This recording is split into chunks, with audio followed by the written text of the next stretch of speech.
Hola, hoy nos metemos de lleno en un tema crucial del sistema legal español. Vamos a ver las reglas sobre cuándo y cómo se puede entrar y registrar un lugar. Hola. Tenemos aquí un texto clave de la Ley de Enjuiciamiento Criminal, la LECRIM, Ajá. que regula justo esto. Y toca un derecho constitucional, ¿eh? El artículo 18, la inviolabilidad del domicilio. Queremos entender bien cómo funciona este equilibrio. ¿Cómo investigan las autoridades sin pasarse de la raya con los derechos? Veremos qué dice la ley para diferentes sitios, oficinas públicas, casas particulares.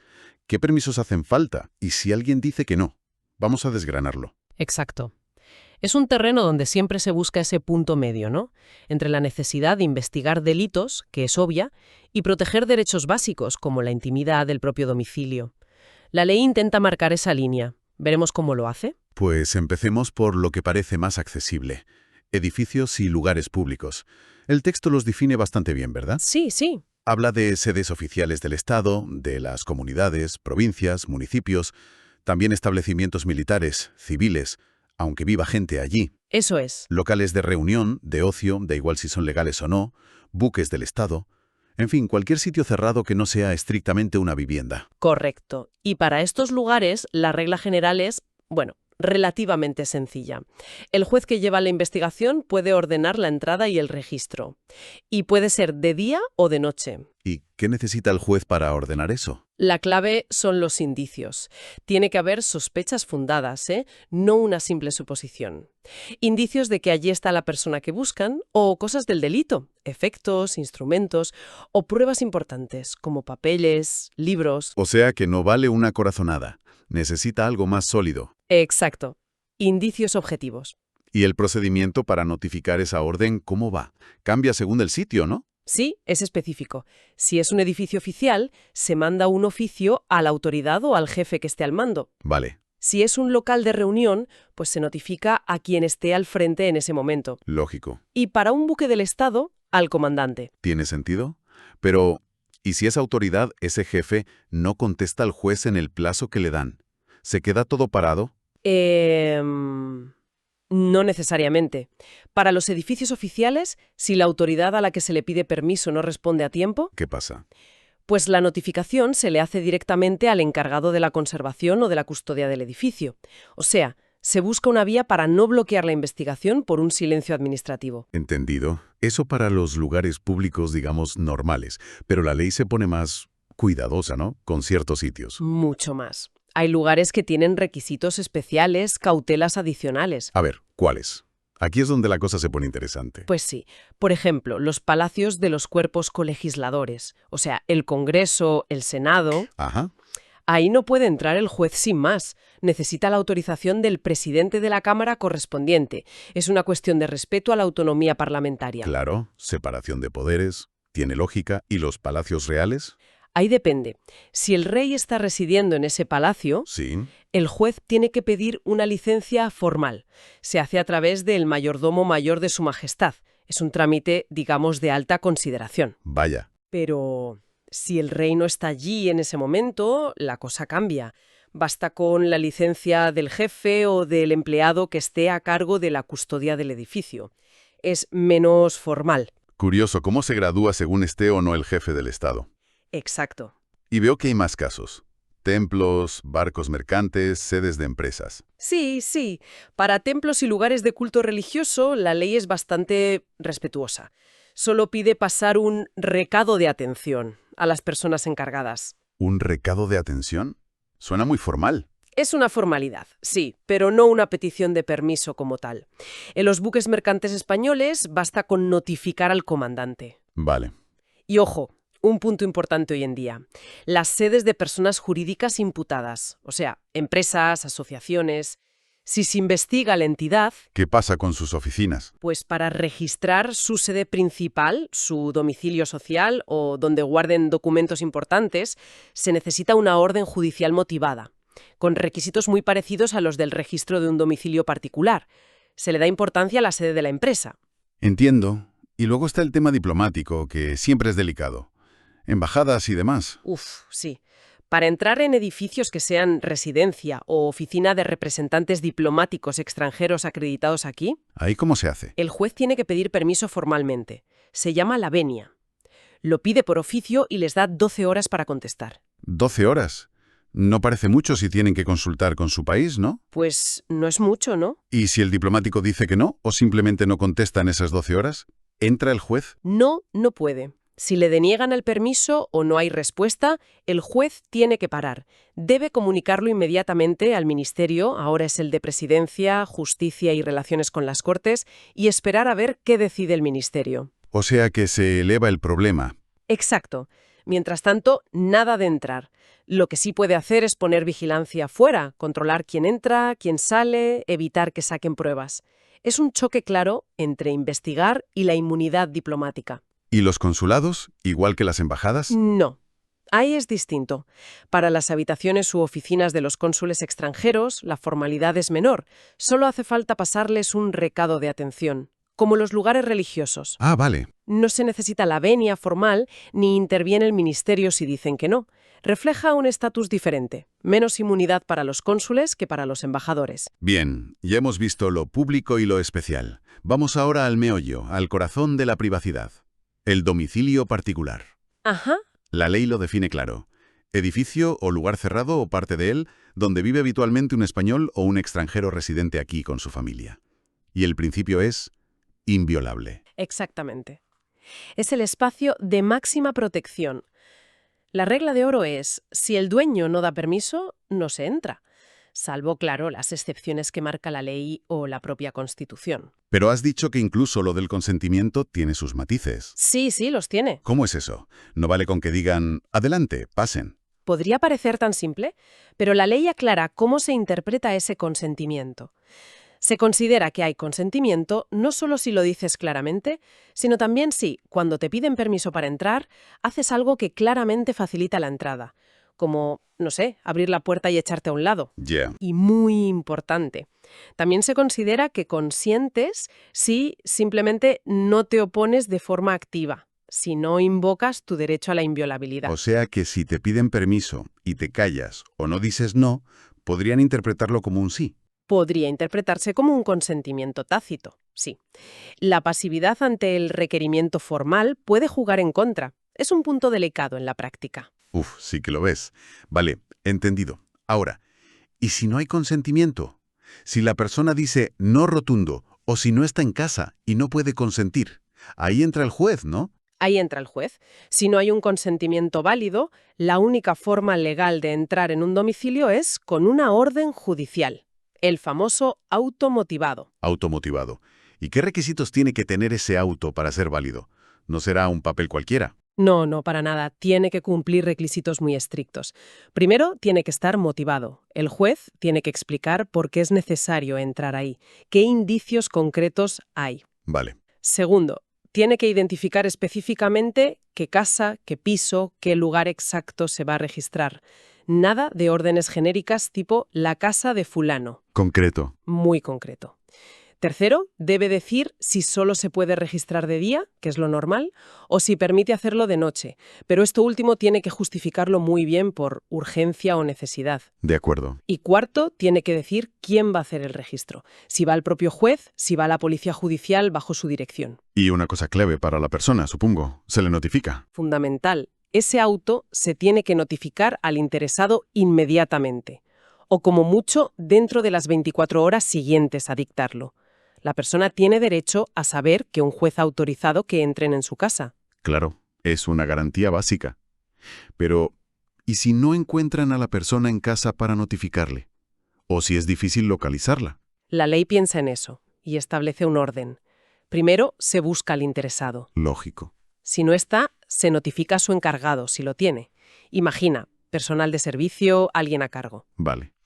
Si tampoco está el encargado, se le entrega la notificación a cualquier otra persona mayor de edad que esté en la casa, y se prefiere a un familiar. ¿Y si no hay nadie? Casa vacía. Pues si no hay absolutamente nadie, se deja constancia formal. Se hace una diligencia, un escrito oficial, explicando que se intentó notificar y no había nadie. Y esa diligencia la tienen que firmar 2 vecinos como testigos de ese intento fallido. Se busca dejar rastro. Bien, regla general. Consentimiento o auto del juez. Pero, hay casos extremos. Situaciones de emergencia donde la policía pueda entrar sin esperar al juez. Sí, la ley contempla algunos casos. Son muy específicos, muy tasados. Son excepciones a la inviolabilidad por razones de urgencia máxima. Por ejemplo, 1. Si la policía tiene una orden de detención judicial, un auto de prisión, contra alguien y saben que está metido en esa casa o local cerrado. ajá, orden de detenerlo y está ahí dentro. Exacto. 2. Si pillan a alguien infragante, o sea, cometiendo un delito justo en ese momento dentro del domicilio. El delito flagrante de toda la vida. Entendido. 3. Durante una persecución policial inmediata. Si están persiguiendo a un delincuente y éste se refugia en una casa para esconderse, la policía puede entrar detrás. La persecución en caliente. Vale. Y 4, un caso muy concreto ligado al terrorismo. Situaciones de excepcional o urgente necesidad para detener a presuntos terroristas o miembros de bandas armadas, estén donde estén escondidos. En esos casos, entonces, la policía entra, detiene y supongo que registra lo necesario, ¿no? Sí, pueden entrar, detener y registrar lo relacionado con esa detención o ese delito flagrante. Pero una vez dentro en esos casos urgentes, tienen total libertad, carta blanca. ¿Qué va? Para nada. Es una facultad excepcional y está sujeta a control judicial inmediato, pero después de actuar. Ah, o sea, a posteriori. Exacto. La policía tiene que comunicar inmediatamente al juez competente que ha entrado sin su permiso previo. Y tienen que mandarle un informe súper detallado. ¿Explicando qué? Pues explicando por qué entraron, qué urgencia había, qué pasó dentro, si detuvieron a alguien, qué encontraron, quiénes participaron, si hubo algún problema, todo. Y el juez luego valora si esa entrada sin permiso estuvo justificada o no. No es un cheque en blanco, ni mucho menos. Lo he entendido. Bueno, imaginemos que ya tenemos luz verde para entrar, ya sea por consentimiento, por orden del juez o por una de estas urgencias policiales justificadas. ¿Cómo se hace el registro? ¿Hay preparativos? Sí, la ley dice que desde que el juez decide que se va a entrar y registrar, ya debe tomar medidas de vigilancia alrededor del sitio. ¿Para qué? Pues para evitar que se escape la persona buscada o que alguien destruya pruebas, que tire papeles por la ventana, que borre archivos, lo típico. Ya. Y cuando ya se va a entrar, si hay resistencia, si alguien no deja pasar, la ley permite usar la fuerza, pero solo la necesaria para poder entrar. Y una vez dentro, ¿quién tiene que estar presente? Esto me parece clave para las garantías, ¿no? Es fundamental. La ley es muy clara en esto para asegurar que todo se haga bien. Lo ideal es que esté presente el propio interesado, la persona a la que le registran la casa o el local, o un representante legal que el nombre. Vale, el interesado o su abogado, por ejemplo. Eso es, si el interesado no está, o si está pero no quiere presenciarlo, y tampoco nombra a nadie, Entonces, entonces tiene que estar presente un familiar suyo, que sea mayor de edad. ¿y si no hay familiar disponible o que quiera? Vecinos como testigos, curioso. ¿Y siempre tiene que haber alguien del juzgado? Siempre. Imprescindible. Tiene que estar el letrado de la Administración de Justicia, el LAJ, lo que antes llamábamos secretario judicial. Ajá. Es quien da fe pública de todo lo que pasa, se asegura de la legalidad y levanta el acta, donde se escribe todo. ¿Y si no puede ir el LAJ? La ley prevé que si hay una necesidad justificada, lo pueda sustituir un miembro de la Policía Judicial que esté habilitado para ello, según marca la Ley Orgánica del Poder Judicial. Pero esa función de dar fe es obligatoria. Alguien tiene que hacerla. El texto legal que estamos viendo insiste mucho en el cómo hacer el registro.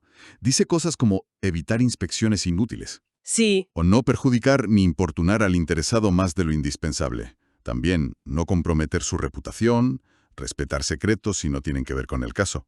Suena que hay que ir con mucho cuidado. exacto. Es que refleja esa tensión constante. Hay que ser eficaces buscando pruebas, claro, pero hay que intentar hacer el menor de daño posible. A la persona, a sus cosas. Es el principio de proporcionalidad en acción. O sea, no vale ponerse a revolverlo todo sin ton ni son. Pues no debería. Si buscas documentos en un despacho, en principio no tienes por qué desmantelar la cocina, ¿no? Salvo que tengas indicios de que las pruebas pueden estar escondidas allí. Hay que ser diligente, pero no destructivo ni invasivo, sin necesidad. ¿Y qué pasa si la gente se niega a estar presente? El interesado, el familiar, los vecinos, a lo mejor tienen miedo o no quieren líos. Bueno, si se niegan a presenciar el registro cuando se les requiere, la ley dice que podrían cometer un delito de desobediencia grave a la autoridad, o sea que tiene consecuencias. Ah, vale. Pero ojo, Su negativa no para el registro. La diligencia sigue adelante si se cumplen los demás requisitos como la presencia del LAG. Simplemente se deja escrito en el acta que tal persona se negó a estar presente. ¿Y puede un registro durar mucho? Imagina que empiezan por la mañana en una casa y se hace de noche y no han terminado. Sí, puede pasar, claro. Y la ley lo tiene previsto. Si el registro es en un domicilio particular y llega la noche sin acabar, Se para. se le pregunta al interesado o a su representante si está. Se le pregunta si da permiso para seguir registrando durante la noche. ¿Y si dice que no? Si se opone, el registro se suspende. Se para hasta la mañana siguiente. Y mientras tanto, ¿cómo se aseguran de que no desaparezca nada o no se toque nada? Hay que tomar medidas de seguridad. Lo normal es cerrar con llave y poner sellos en las puertas de la casa, o incluso en armarios o habitaciones concretas que queden por registrar. Precintar, vamos. Eso es, precintar. Y esa suspensión tiene que ser lo más corta posible. Y muy importante, el lugar tiene que quedar vigilado por la policía toda la noche. Vigilancia continua. Sí. Y además, se advierte a la gente que se quede allí, si hay alguien, de que si rompen los sellos o fuerzan las cerraduras, cometen un delito. Una última cosa sobre la práctica del registro. Imagina que entran, lo miran todo con lupa y no encuentran nada. Ni lo que buscaban, ni nada sospechoso. ¿Qué pasa ahí? Pues esa es una situación, la verdad, bastante incómoda para la persona afectada. En ese caso, tiene derecho a pedir un certificado oficial. ¿Un certificado? Sí, un papel del juzgado que diga que tal día se registró su casa, bajo qué orden y que el resultado fue negativo, que no se encontró nada de lo que se buscaba. Es una forma de tener una prueba formal de que la sospecha no se confirmó. Me entiende. Para que conste. Exacto. De todas formas, todo el resultado, sea bueno o malo, y todos los detalles, quién estuvo, a qué hora empezó y acabó, si hubo problemas, qué se miró, todo eso tiene que quedar reflejado en el acta final, que redacta y firma el letrador de la Administración de Justicia. Bueno, pues después de este repaso al Alecrim, ¿cuál es la idea general que nos queda? Hemos visto que la ley es, muy detallada, ¿no? Casi punto por punto sobre cómo y cuándo se puede entrar y registrar. Sí, es muy minuciosa. Y las diferencias son claras. No es lo mismo un sitio público que tu casa, que una embajada o el Congreso. Clarísimas. Lo que se ve es un sistema que intenta ser muy garantista. Es consciente de que entrar en un sitio, sobre todo en una casa, es una de las cosas más invasivas que puede hacer el Estado. Toca la intimidad, la propiedad, la inviolabilidad del domicilio. Derechos fundamentales. Exacto. Por eso, la figura clave casi siempre, y sobre todo para domicilios, es el juez. Actúa como un filtro, como un garante. O necesitas el permiso claro de la persona o necesitas esa orden judicial, el auto motivado, que tiene que estar muy bien explicado y notificado. Y hasta en esos casos de urgencia en que actúa la policía sola, el control del juez viene justo después y tiene que ser riguroso. Inmediato y riguroso, sí. Y todos esos detalles de quién tiene que estar presente, cómo hay que hacer el registro para molestar lo menos posible, y la obligación de apuntarlo todo en un acta. Buscan eso, ¿no? Asegurar que se haga legalmente y que se pueda revisar después si hace falta. Totalmente. Buscan asegurar la legalidad y dejar constancia de todo. Es un reflejo claro del esfuerzo por equilibrar dos cosas: perseguir el delito, que hay que hacerlo, y proteger las libertades de la gente en un Estado de Derecho. Y esto nos deja una reflexión final.